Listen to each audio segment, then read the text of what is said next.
전능하사 천지를 만드신 하나님 아버지를 내가 믿사오며 그 외아들 우리 주 예수 그리스도를 믿사오니 이는 성령으로 잉태하사 동정녀 마리아에게 나시고 본디오 빌라도에게 고난을 받으사 십자가에 못 박혀 죽으시고 장사한 지 사흘 만에 죽은 자 가운데서 다시 살아나시며 하늘에 오르사 전능하신 하나님 우편에 앉아 계시다가 저리로서 산 자와 죽은 자를 심판하러 오시리라.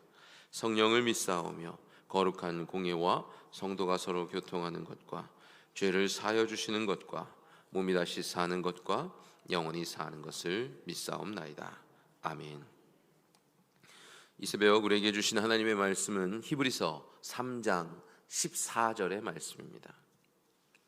히브리서 3장 14절 한 절입니다. 함께 합독하겠습니다. 우리가 시작할 때에 확신한 것을 끝까지 견고히 잡고 있으면 그리스도와 함께 참여한 자가 되리라. 아멘. 이 새벽에 계속해서 우리가 사순절을 앞두고 구속의 시리즈 설교 말씀을 전하고 있습니다.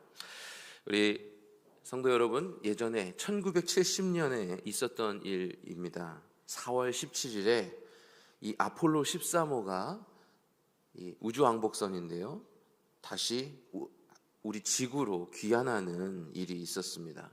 그런데 이 우주왕복선이 다시금 지구로 돌아올 때에 위기의 순간이 있었음을 뉴스에서 계속해서 보도했었다는 겁니다. 그런데 그 위기가 무엇이냐? 우리가 산소가 없으면 숨을 쉴 수 있습니까? 없습니까?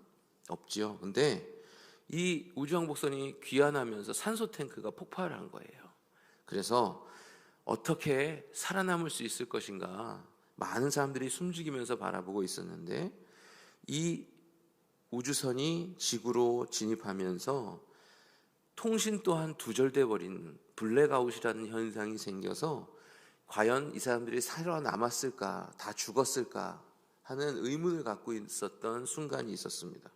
그래서 나중에 이 블랙아웃 타이밍이 끝나고 나서 지구에 잘 도착했는지 도착하지 못했는지 관제소와 확인이 안 되는 상황에서 나중에는 통신이 다시 회복되는 타이밍이 전환이 되는 순간이 있었다 그래요. 그래서 통신이 잘 되고 바다에 잘 내려앉았다라고 하는 것을 확인한 뒤에 이들의 생사를 확인하면서 모두 다 기뻐했었던 경우가 있었다고 합니다. 그런데 이 우주선 하나가 우주인들이 지구로 다시 귀환하면서 안전하게 도착하는 것을 바라봤을 때 그 가족들과 그 나라의 사람들은 굉장히 기뻐했었잖아요. 그런데 이 우주선 하나의 이야기를 놓고도 모든 사람들이 그 잘 귀환했다라고 하는 이야기를 통해서 함께 기뻐하고 그 함께 기쁨을 나누는 모습들을 우리가 보게 되는데요. 그런데 우리에게 이런 우주선의 귀환의 이야기보다, 생존의 이야기보다 더 기쁜 이야기가 우리의 인생 가운데에 지금 펼쳐지고 있다는 것을 여러분 알고 계십니까? 우리의 신앙의 여정이 바로 이 우주선이 지구로 귀환하는 것처럼 그 여정이 펼쳐지고 있다는 거예요.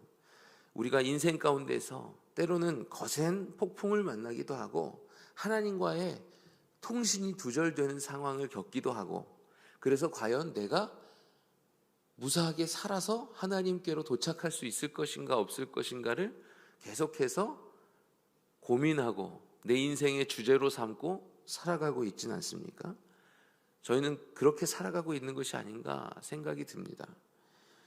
우리가 오늘 이 시간 가운데에 이 우주선 이야기를 통해서 볼 수 있는 것은, 그러나 여전히 돌아오는 사람을 바라보면서 끝까지 통신이 되고 생존 여부를 확인하면서 마지막까지 안전하게 돌아올 수 있도록 기다리고 계시는 분이 계시다는 것을 우리가 기억해야 된다는 겁니다. 그래서 이것을 가리켜서 우리는 신학적인 용어로 견인이다라고 말합니다. 견인, 어디서 많이 들어본 말이죠? 여러분 자동차 견인되어 보셨습니까? 견인돼 보면요, 꽁돈이 나가기 때문에 마음이 쓰립니다. 내 차를 가지고 가는 거, 끌고 가는 걸 견인이라 그러죠. 그런데 여기서 말하는 견인, 끌고 가는 것은 마찬가지예요. 같은 의미예요. 그러나 자동차 견인은 좋지 않은 것이지만 여기에서의 하나님이 우리를 이끌어 가시는 견인은 굉장히 유익한 것입니다. 본 궤도에서 이탈하지 않도록 끝까지 우리가 안전히 도착할 수 있도록 그냥 내버려 두고 알아서 찾아오라는 것이 아니라 우리를 이끌어주고 계신다는 거예요. 어디로요? 하나님 품으로, 다시금 하나님이 약속하신 영원한 생명의 완성의 길로 우리를 끌고 계신다라고 하는 것입니다. 우리의 구원은 바로 원동력이 하나님께서 이렇게 이끌어 가시는 견인에 있다라고 말할 수 있습니다. 내 의지로 하나님이 열어놓으신 길로 걸어가는 것이 아니라는 거죠. 하나님의 지키심이 있기 때문에 가능하다라고 하는 것입니다. 유다서 말씀 가운데에 이런 말씀이 있습니다. 능히 너희를 보호하사 거침이 없게 하시고 너희로 그 영광 앞에 흠이 없이 기쁨으로 서게 하실 이에게, 이렇게 말씀하실 때에 우리를 거침없게 하시는 하나님의 인도하심이 우리에게 있다는 것을 보여주고 있다는 거예요. 하나님이 우리를 이끌어 가실 때에는요, 우리를 하나님의 놓치심이 없음을 기억해야 합니다. 우리가 하나님을 놓치긴 하지만 하나님은 우리를 놓치지 않으신다라고 하는 것이죠. 살아가다 보면 그 순간들을 너무나도 많이 느낄 때가 있습니다. 또한 경험할 때가 있는 것이죠. 우리가 흔들림은 있어도 실패는 없는 것이 바로 이 구원의 여정인데, 근데 그 실패의 회피, 그리고 실패가 아닌 성공의 귀결로 우리의 인생을 갖다 놓는 역사는 바로 나의 힘이 아니라는 것을 우리가 기억해야겠습니다. 하나님이 하나님의 자녀를 포기하지 않으시기 때문에 바로 실패가 없는 줄로 믿습니다. 우리가 인생 가운데에 내가 때로는 내 신앙에 대하여서 부인하고 내가 걸어온 인생길에 대해서 모든 것을 무가치하게 여기는 칠흑 같은 어둠의 순간에 우리가 거할 때에 우리가 다시금 그곳에서 건져 올려질 수 있는 희망은 무엇입니까? 바로 하나님께서 나를 포기하지 않으신다라고 하는 것입니다. 하나님도 나를 포기하지 않으셨는데 내가 포기하면 돼요, 안 돼요? 안 된다라는 마음을 가진다면 우리는 어떤 순간 가운데에도, 어떤 상황 가운데에도 하나님의 구원의 역사 속에 나를 기다리시는 하나님을 만나고 다시금 내 손과 그리고 내 다리에 힘이 주어지며 다시금 하나님께로 이끄시는 역사에 동참하고 동행하는 순간을 맞이하게 될 수 있다는 거예요. 그래서 비행기가 다시금 공항에 잘 착륙할 때까지 안내하는 관제소를 여러분 아시죠? 계속해서 고도를 조정해주고 방향을 조정해주고 주변으로 다가오는 비행기들을 알려주고, 그래서 어느 활주로까지 잘 착륙할 수 있도록 계속해서 콜사인을 보내고 그리고 안전하게 착륙할 수 있도록 유도해주는 역할을 하는 것이 관제소입니다. 관제소가 없으면 아마 하늘에서 비행기들이 막 서로 충돌하고 그리고 어디로 가야 할지 몰라서 방황할 거예요. 이 관제소의 역할처럼 하나님께서는 포기하지 않으시고 끝까지 우리가 안착할 수 있도록 계속해서 우리의 위치를 알려주시고 우리가 가야 할 바를 알려주시고 그리고 우리가 도착해야 될 곳을 분명히 하고 계신다는 거죠. 하나님이 우리를 붙드신다는 이 사실은 우리가 아무것도 하지 않고 그냥 무기력하게 끌려가고 있다는 것을 얘기하는 것은 절대 아닙니다. 분명한 사실은 우리 감리교회 창시자였던 존 웨슬리 목사님이 말씀하신 것처럼 견인은 하나님의 강권적인 은혜와 인간의 신실한 응답이 만나는 지점이라는 거예요. 하나님이 이끄실 때에 그 이끄심에 반응함으로 하나님께 끌려가기를 기뻐하며 그 방향을 향해 가는 사람, 그 사람이 바로 구원의 은혜를 아는 사람이요 하나님이 약속하신 구원의 여정에 길을 걸어가는 사람입니다. 하나님이 우리를 이끄시는 방식은 바로 이와 같습니다. 우리는 신앙의 여정 속에 기계가 아니고요, 우리가 하나님이 이끄시는 그곳에 거하기를 결단하고 그곳에 나아가기 위해서 애쓰는 존재,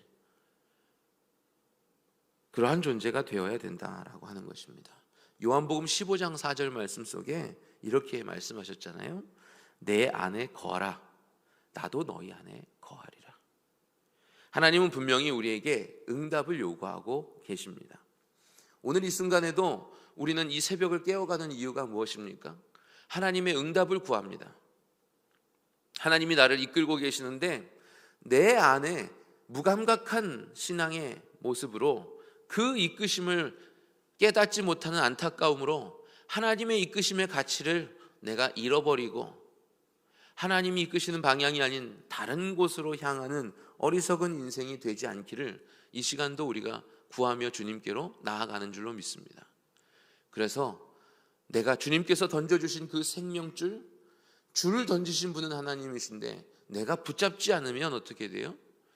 그 생명줄 붙잡지 못함으로 죽음으로 이르게 되는 것 아니겠습니까?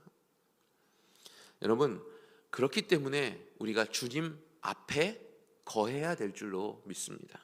결국엔 이러한 견인, 영적인 견인은 여러분, 우리의 반응 속에 우리가 하나님의 이끄심에 참여할 때에 가장 중요한 핵심 요소는 바로 그 주님의 계획 안에, 주님의 이끄심 안에 우리가 서서 반응하는 것인 줄로 믿습니다.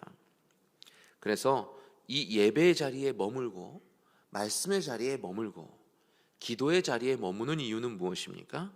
내가 하나님의 이끄심에 내가 연결되길 원합니다. 그 마음을 가지고 이 자리에 우리가 서 있는 줄로 믿습니다. 여러분, 기도의 자리, 예배의 자리에 나를 두는 노력은 바로 우리가 가져야 되는 최선의 노력인 줄로 믿습니다. 얼마나 우리에게 간절함이 있기에 우리가 새벽을 깨워 주님 앞에 나왔습니까?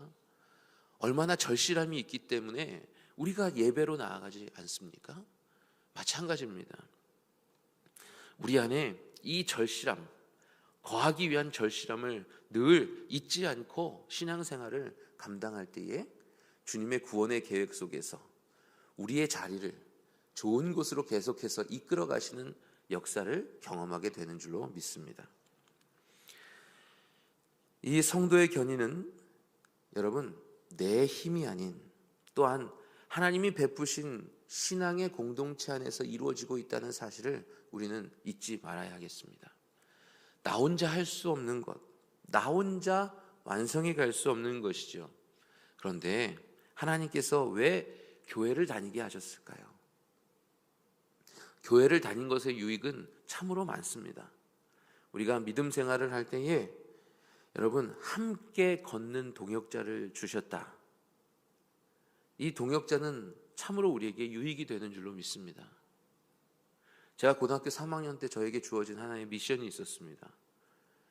제 짝꿍이 그렇게 자요. 학교에 오면 1교시부터 자요. 집에 갈 때까지 자요. 이 친구 하나 구원해 보겠다고 제가 옆에서 자꾸 옆구리를 찔렀습니다. 빵도 사줘봤습니다. 내기도 해봤습니다. 이번 수업에 안 자면 내가 매점 가서 뭐 사줄게. 한번 해보자. 잤을까요? 안 잤을까요? 자요. 참으로 안타까운 순간이 한두 번이 아니었습니다. 그럼에도 불구하고 저는 계속해서 그 친구의 어깨도 두드려주고 그리고 옆구리도 찔렀습니다. 그리고 가서 세수하고 오라고 시키기도 했습니다. 왜 그랬을까요? 계속 자다가는 평생 잘 수도 있다. 고3의 순간이 얼마나 중요한 순간입니까? 성적을 잘 맞아야 대학교에 가고 대학교에 잘 가야 인생이 좌지우지되는 그 순간에 자신이 원하는 인생길을 선택할 수 있지 않겠습니까? 저는 이 말씀을 준비하면서 제 고3 시절을 떠올렸어요. 하나님도 우리에게 계속 그렇게 많은 동역자들을 주시면서 깨워가시고 도전하게 하시고 그리고 권면하게 하시는 것은 아닌가 하는 생각을 가져봅니다. 많은 교회들을 이제 사역을 통해서 경험하게 될 때에 제일 좋은 교회, 정의 내릴 수 있는 교회는 뭔지 아십니까? 저는 목회자잖아요. 좋은 목사님 만나는 게 최고예요. 여러분도 그러십니까? 좋은 목사님 만나서 도전받고 내 신앙에 영양제를 맞으면 어떻게 돼요? 살아나는 은혜를 경험합니다. 그것처럼 하나님께서 우리에게 수많은 동역자를 주시고 그 신앙의 공동체를 주신 이유는 무엇인지 아시죠? 바로 여러분 도전받으시라는 거예요. 나보다 성경을 읽으면서 은혜 받으시고 날마다 그 말씀의 은혜로 사는 사람을 바라보며 나도 그렇게 살아야지. 때로는 나를 긍휼히 여기면서 기도해주는 그 사람들을 경험하면서 나도 누군가를 위해서 기도해주며 계속해서 미끄러지는 인생이 아니라 그 사람들 앞에 영적으로 우뚝 서서 누군가에게 모범이 되어주고 도움이 되어주는 사람으로 서야지. 이 마음을 가지고 설 수 있도록 계속해서 우리에게 유익을 주고 계신다는 겁니다. 히브리서 3장 13절에 이 권면을 이야기하고 있습니다. 오직 오늘이라 일컫는 동안에 매일 서로 권면하여 너희 중에 누구든지 죄의 유혹으로 완고하게 되지 않도록 하라. 서로 권면하라 그랬어요. 권면함으로 죄악의 길로 치닫지 않고 구원의 길로 갈 수 있는 저와 여러분 될 수 있도록 서로가 권면할 때에, 여러분 권면은요 누구를 지적하는 게 아니에요. 그것은 우리가 받아들일 때에 나를 위해서 주는 교훈의 말씀이다라고 받아들여야 될 줄로 믿습니다. 아니 저 사람 왜 나한테 잔소리해? 아니 왜 저 사람 나한테 지적해? 자기가 뭐라고? 라고 생각하는 마음은요, 이 하나님이 우리에게 주시는 견인의 은혜 속에 속한 사람이 아니에요. 다시금 그 지적을 곱씹고 되돌려 볼 때에 내 연약함이 바로 이것이었구나. 이 사람을 통해서 나에게 하나님께서 권면을 주셨구나. 이걸 어떻게 고쳐나갈 수 있을 것인가. 이렇게 나 스스로에게 그 권면의 말씀을 자리하게 하고 곱씹어서 그 진액을 내가 어떻게 해요? 흡수할 줄 알아야 되는 줄로 믿습니다. 이러한 자세를 가진 사람만이 견인의 은혜 가운데에 권면의 역사 속에 거하는 축복이 있게 된다는 거예요. 존 웨슬리 목사님은 또 이런 말씀을 하셨습니다. 홀로 된 기독교인은 없다. 저와 여러분 모두에게 이러한 영적인 파수꾼 되는 동역자를 주셔서 권면해 주실 때에 서로를 위해서 기도하는 저와 여러분이 될 수 있었으면 좋겠습니다. 그래서 우리가 견인의 은혜, 견인의 역사 속에서 다른 길로 곁길로 행하지 아니하고 좌로나 우로나 치우치지 아니하고 늘 율례와 법도를 지켜내며 하나님께 나아가는 주님의 자녀로 온전히 서서 하나님이 우리에게 다 예비해 놓으신 구원의 역사, 그것을 우리가 받아 누리는 축복이 저와 여러분에게 있게 되기를 소망합니다. 이제 말씀을 마무리하겠습니다. 지난 5일 동안 우리는 구원의 여정을 함께 나눴습니다. 나를 위해 지불된 값진 사랑, 대속, 그리고 하나님의 법정에 새로운 판결을 허락하신 칭의, 그리고 손님이 아닌 나를 자녀로 삼아주신 양자의 은혜, 그리고 은혜를 습관으로 빚어갈 수 있는 과정을 허락하신 성화, 그리고 마지막 오늘 주님이 우리를 끝까지 포기하지 않고 붙들고 계시는 이 이끄시는 견인을 나눴습니다. 여러분, 구원은 하나님의 선물로 시작돼서 하나님의 신실하심으로 완성됩니다. 이 여정이 우리에게 허락되었으니 우리가 힘있게 주님께로 달려나갈 수 있게 되기를 바랍니다. 기도하겠습니다.